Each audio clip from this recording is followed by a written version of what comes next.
அலாவுதீன் நாட்டை காப்பாற்ற போராடும் சாமானிய இளைஞனின் சுவாரஸ்ய கதை தினமும் இரவு 8 மணிக்கு.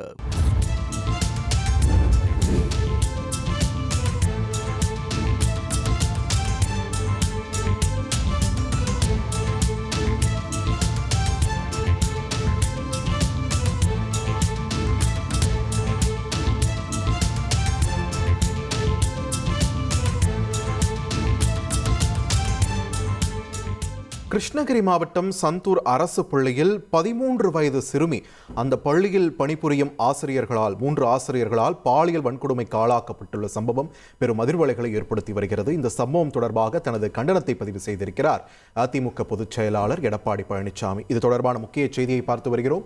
கூடுதல் விவரங்களை வழங்க இணைகிறார் எமது செய்தியாளர் பிரகாஷ். பிரகாஷ், வணக்கம். இந்த கண்டன பதிவில் எடப்பாடி பழனிசாமி தெரிவித்திருக்கக்கூடிய விஷயங்கள் என்னென்ன, விரிவா பதிவு பண்ணுங்க. கிருஷ்ணகிரி மாவட்டம் போச்சம்பள்ளியில் 13 வயது சிறுமி அரசு பள்ளியில் பணிபுரியும் ஆசிரியர்கள் 3 பாலியல் வன்கொடுமைக்கு ஆளாக்கப்பட்டதாக வரும் செய்தி அதிர்ச்சி அளிப்பதாக அதிமுக பொதுச் செயலாளர் எடப்பாடி பழனிசாமி பதிவிட்டிருக்கிறார். அரசு பள்ளி மற்றும் கல்லூரிகளிலேயே பெண் பிள்ளைகளுக்கு பாதுகாப்பு இல்லை என்று தான் சொல்லிய போது எடப்பாடி பழனிசாமி பீதியை கிளப்புகிறார் என்று சொன்ன முதலமைச்சர் ஸ்டாலின் தற்போது இதற்கு என்ன பதில் சொல்ல போகிறார் என்று எடப்பாடி பழனிசாமி கேள்வி எழுப்பியிருக்கிறார். அரசு பள்ளி மாணவிக்கு தான் படிக்கும் பள்ளியிலேயே பாதுகாப்பு இல்லை என்பது வேலியே பயிரை மேய்கின்ற செயல் என்று தெரிவித்திருக்கக்கூடிய எடப்பாடி பழனிசாமி இந்த விவகாரத்திற்கு அரசு முழு பொறுப்பேற்க வேண்டும் என்று வலியுறுத்தி இருக்கிறார்.